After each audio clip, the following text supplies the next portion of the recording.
يا آل طه أنتم نور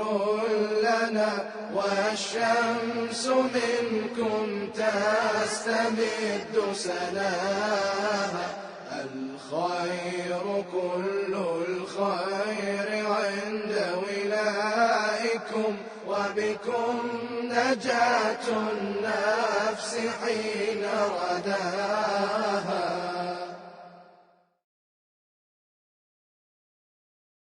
اعوذ باللہ من الشیطان الرجیم بسم اللہ الرحمن الرحیم الحمد للہ رب العالمین اللہم صل علی محمد وآل محمد وعجل فرجہم والعن واہلک اعداءہم۔ رسول اکرم صلی اللہ علیہ وآلہ وسلم کی وصیتوں کو ہم دہرا رہے ہیں، اور ان وصیتوں کو جو آپ نے اپنے وصی جانشین امام علی بن ابی طالب علیہ السلام کے لیے عطا کیا، اور ان وصیتوں کے ذریعے سے ہم اپنے وجود کو نورانی کرنے کی کوشش کر رہے ہیں، تاکہ اس دنیا سے جاتے ہوئے ہم رسول اکرم کی وصیت پر عمل پیرا ہونے والوں کے زمرے میں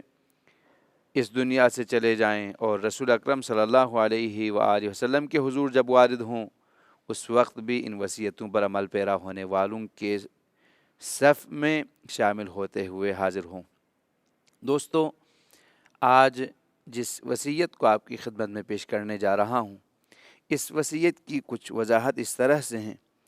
کہ قال رسول اللہ صلی اللہ علیہ وآلہ وسلم، اللہ کے پیارے رسول کا ارشاد ہیں، یا علی، اے علی، الصدقۃ ترد یا ترد القضاء الذي ابرم ابراما، یا ترد القضاء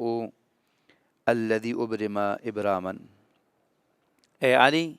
صدقے کی افادیت، اس کی خصوصیت اور فوائد کو بیان کرتے ہوئے ارشاد فرما رہا ہے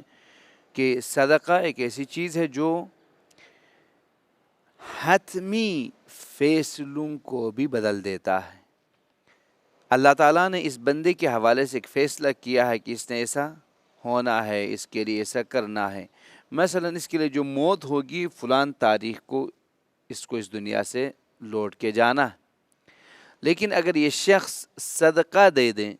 تو اس صورت میں اللہ کے پیارے رسول کی وصیت یہ ہے کہ صدقہ کو اللہ نے اس طرح سے قرار دیا ہے کہ صدقہ دینے والا انسان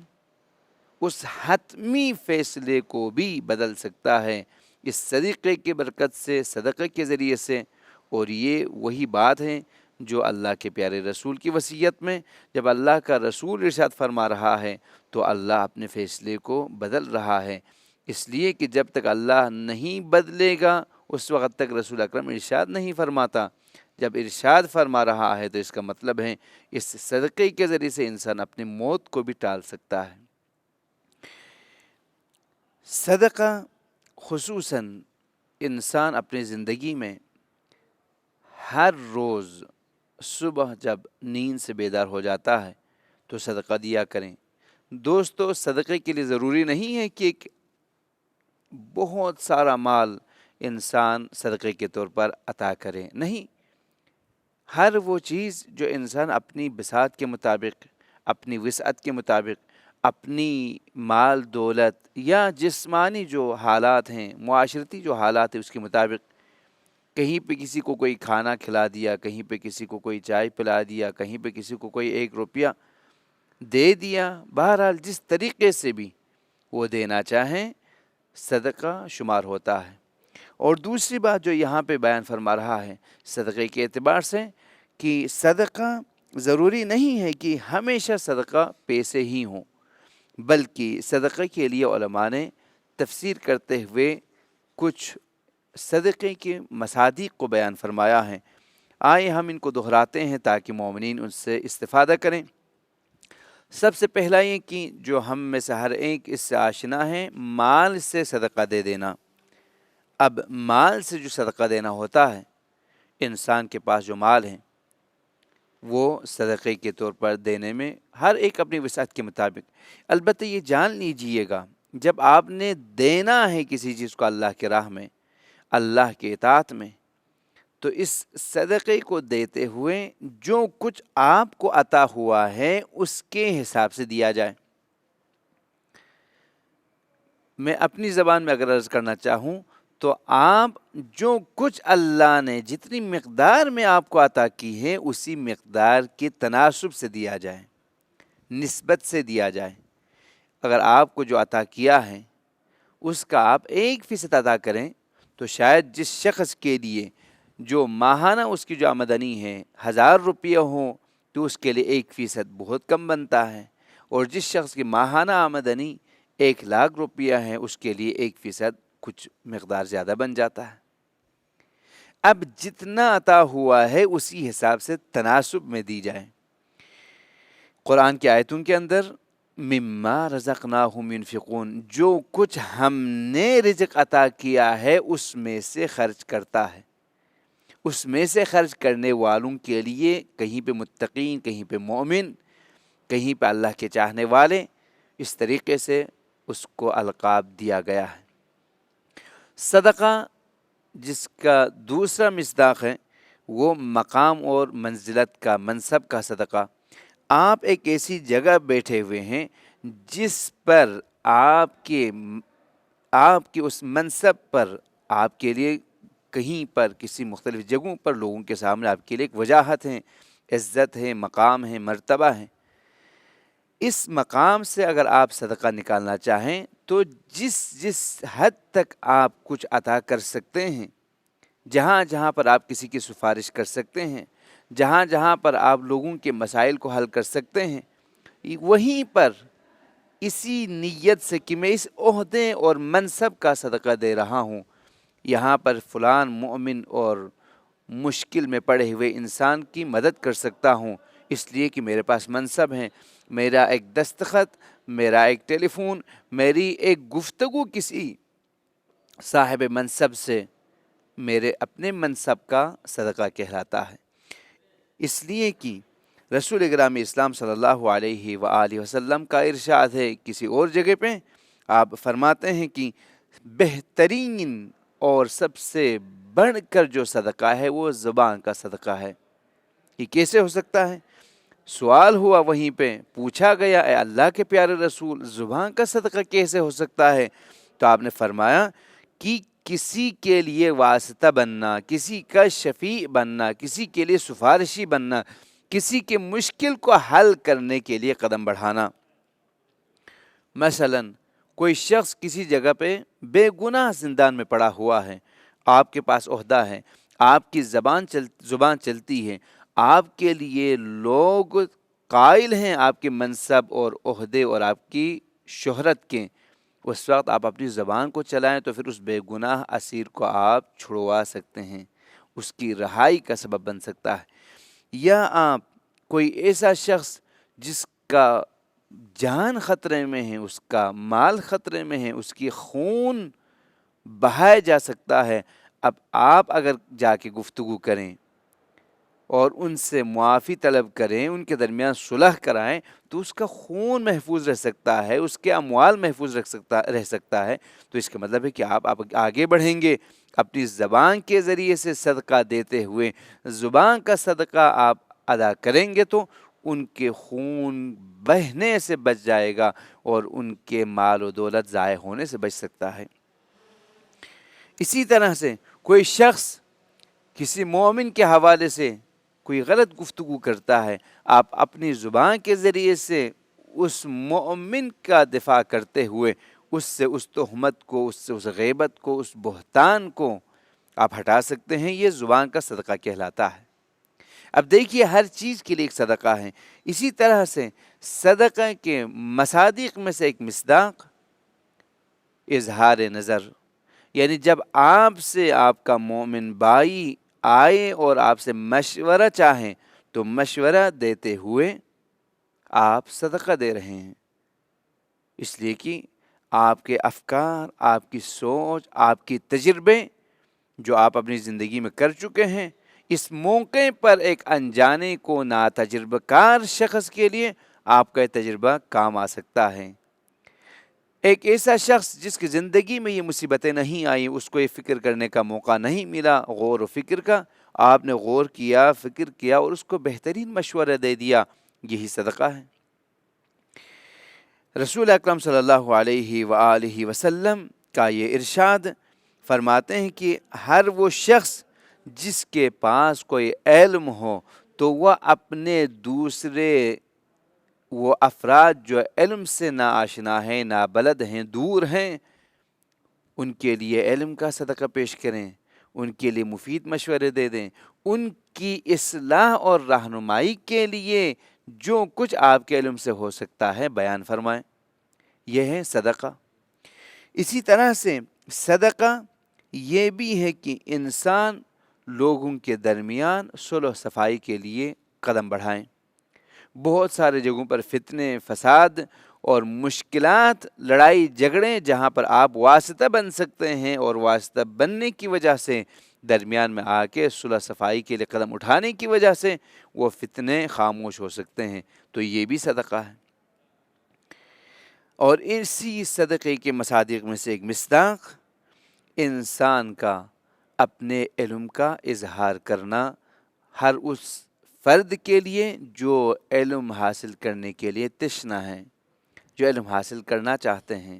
جو جاہل ہیں اور جاننا چاہتے ہیں، ہر جاننا چاہنے والے شخص کے لیے اپنے علوم میں سے سکھانا علم کا صدقہ ہے۔ یہ بھی تو رسول اکرم صلی اللہ علیہ وآلہ وسلم کے فرامین میں سے ہیں۔ وصیت کے طور پر جو اپنے وصی برحق علی بن ابی طالب علیہ السلام کے لیے ارشاد فرمایا کہ صدقہ دیا جائے، اور اس صدقے کے حوالے سے ہیں کہ امام صادق علیہ السلام کا جو فرمان ہے اسی کی وضاحت میں کہ علم کا بھی ایک زکوٰۃ ہے، وہ زکوٰۃ ہے علم دوسروں تک پہنچانا۔ اب اللہ کے حضور صدقے کی حیثیت، اہمیت کے حوالے سے عرض کروں، اللہ کے پیارے رسول کا ارشاد ہے، یا علی، اے علی، احتسب ما تنفق علی نفسک تجدہ عند اللہ مدخورا، اے علی جو کچھ تم اپنے لیے خرچ کرتے ہو وہ بھی تو محفوظ ہیں اللہ کے پاس، تم اس کو اپنے حساب میں رکھنا، نیت کے ساتھ اللہ کی اطاعت کے لیے اپنے اوپر خرچ کرنا۔ شاید بہت سارے لوگوں کے ذہن میں یہ بات ہو کہ ہم صرف اور صرف دوسروں کی مشکلات حل کریں، دوسروں کے لیے خرچ کریں تو پھر صدقہ ہے، اس کا ثواب ہے، وہ انفاق میں شامل ہیں، لیکن اپنے اوپر جو خرچ کرتا ہے اس کا کوئی ثواب نہیں دوستوں، اس روایت کے اندر، اس حدیث کے اندر، اس وصیت کے اندر یہ ارشاد ہو رہا ہے کہ ایک مومن اپنی ضرورتوں کو پوری کرنے کے لیے، اس لیے کہ ایک مومن کو زندہ رہنے کے لیے بہت سارے مشکلات کو حل کرنا ہوتا ہے، بہت سارے خرچے اس کے لیے اپنے اوپر کرنا پڑتا ہے، اپنے اوپر، اپنے اہل و عیال کے اوپر جو آپ خرچ کر رہے ہیں نیت کیجئے، اس کو بھی حساب میں رکھیے گا کہ اللہ کے حکم کے مطابق میں اپنے بدن کی حفاظت کے لیے، اپنے نفس کی حفاظت کے لیے، اللہ کی اطاعت کے لیے اس بدن کو مہیا رکھنے کے لیے، آمادہ رکھنے کے لیے، بال بچوں پر خرچنے کو اللہ نے اپنی اطاعت میں سے قرار دیا ہے، اس لیے خرچ کرتا ہوں۔ تو یہ خرچ جو آپ کر رہے ہیں اپنے اوپر، اپنے گھر بار پہ، اپنے بال بچوں پہ، اس کو بھی حساب میں رکھیے گا، اس لیے کہ اللہ کے پاس محفوظ ہیں، اس طرح سے محفوظ ہے کہ جب آپ کے لیے مشکل ہو، جب مشکل کی گھڑی آ پہنچے گی، اس وقت یہ انفاق شدہ چیزیں آپ کے لیے کام آئے گا۔ یہاں پر یہ حدیث جو ارشاد ہو رہا ہے کہ بہترین خرچ، انفاق جو انسان کر لیتا ہے اپنے لیے اور اپنے بال بچوں پہ، یہ سب سے بڑا صدقہ ہے۔ کب؟ جب انسان حلال راستے کو اپنا کر اپنے اور اپنے بال بچوں کی ضروریات کو پوری کرنے والے ہوں۔ اب ضرورتوں کو پورا کرنے والا انسان اللہ کی راہ میں جہاد کرنے والے سے تشبیہ دی گئی ہے۔ اب یہ شخص اللہ کی راہ میں مجاہد سی محنت کرتے ہوئے، کوشش کرتے ہوئے، زحمتیں اٹھاتے ہوئے، جھیلتے ہوئے، سہتے ہوئے، وہ اپنے بال بچوں کا پیٹ پالنے کی کوشش کر رہے ہیں حلال راستے سے، تو گویا وہ صدقہ عطا کر رہا ہے، اور یہ محاسبہ ہوگا، اللہ کے حضور محفوظ ہیں۔ وَلَا تَأْكُلَنَّ طَعَامًا حتی تصدق منہ قبل اکلہ۔ ایک اور نکتہ اس حدیث کے اندر، اس وصیت کے اندر اللہ کے پیارے رسول ارشاد فرما رہے ہیں اپنے وصی برحق سے کہ کوئی کھانا نہ کھائیں یہاں تک کہ اسی کھانے سے کچھ عطا کریں، اسی کھانے سے، کھانا کھانے سے پہلے کچھ صدقہ دیں۔ تو دوستو یہ مسئلہ الحمدللہ ہمارے ماحول میں بہت ہی آسان طریقہ ہے، کوئی نہ کوئی ہمارے گھر میں پہنچ جاتا ہے، دسترخوان پہ آ جاتا ہے، ہمسایہ ہے، ہمسائے میں کوئی کام کرنے والا ہے، آپ جو کچھ اپنے لیے پکاتے ہیں، تیار کرتے ہیں، اس میں سے ایک انسان کے کھانے کے برابر الگ رکھیے گا، دے دیجئے گا، ہمسائے کے ہاں بھجوا دیجئے گا، دوستوں کے لیے بھجوا دیجئے گا، کوئی گھر پہ آئے تو اس کو کھلا دیجئے گا۔ اس کھائے جانے والے کھانے کا صدقہ کہلاتا ہے۔ یہ بھی رسول اکرم کی اس روایت میں موجود ہے۔ ہمارے 8ویں امام رضا علیہ السلام جب بھی کوئی غذا کھانے کی کوئی چیز آپ کے لیے پیش کرتے ہیں تو اس وقت آپ اپنے دسترخوان پر ایک حصہ اس سے الگ کر کے رکھ دیتے تھے، اور جو بھی آ جاتے ہیں ہر کوئی وہاں سے گزرتے تو اس کو عطا کرتے اور فرماتے تھے قرآن کی اس آیت کی تلاوت، فَلَقْتَحَمَ الْعَقَبَةَ، وہ جگہ جہاں سے گزرنا بہت دشوار ہے، اور اس دشوار وہ بھی اونچے مقام سے گزرنا جو قیامت کے گزرگاہوں میں سے ہیں، فرماتے ہیں کہ یہاں پر جو انسان اپنے کھانے سے اس طریقے سے الگ کر کے کسی مومن کو کھلا دیں تو پھر اس کے لیے اس سخت کڑی پہ یہ کام آئے گا، اس موقع پہ اس کے لیے کام آئے گا، اس لیے کہ بہشت تک پہنچنے کا، جنت تک پہنچنے کا جو راستہ ہے وہ مختلف قسم کے ٹیرے میرے راستوں سے تشبیہ دی ہیں، یعنی سخت راستے ہیں جہاں پہ انسان کو پہنچنے کے لیے، جہاں سے گزرنے کے لیے اس کے پاس مضبوط اقدامات ہونے چاہیے، اہم چیزیں ہونی چاہیے جو اس کو اس مقصد تک پہنچا دیں۔ اب یہ شخص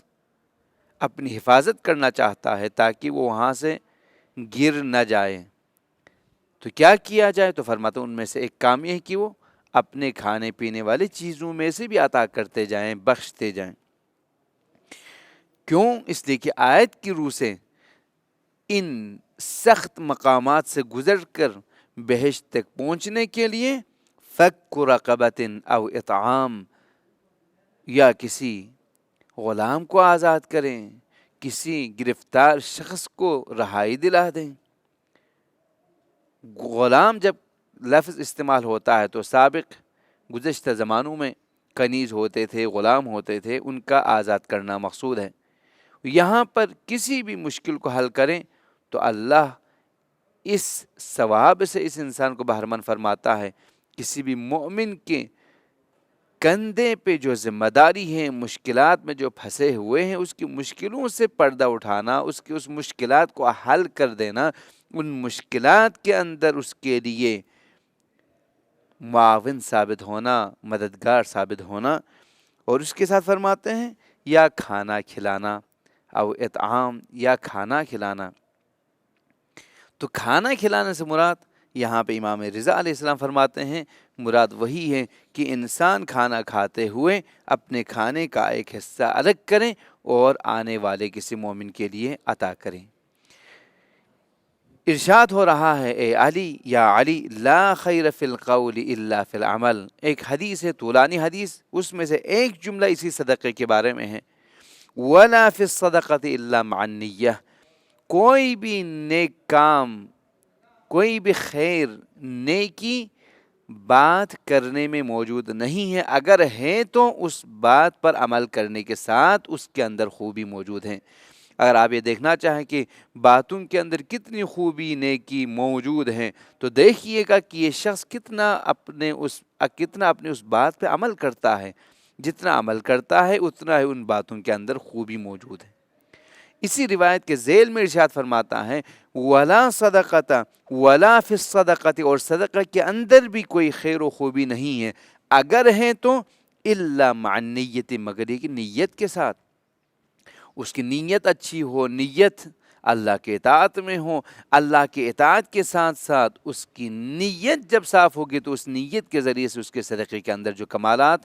آئیں گے، اس صدقے کے اندر جو بہتری آئے گی، جو خیر و خوبی آئے گی، اس کی نیت کی وجہ سے ہیں۔ اس لیے کہ جب تک نیت اور اللہ کی رضا کی نیت نہ ہو، یہ صدقہ اپنا اثر نہیں دکھاتا۔ فرماتے ہیں کہ اے علی، صدقہ دے دو، وتصدق ولو بتمرۃ واحدہ،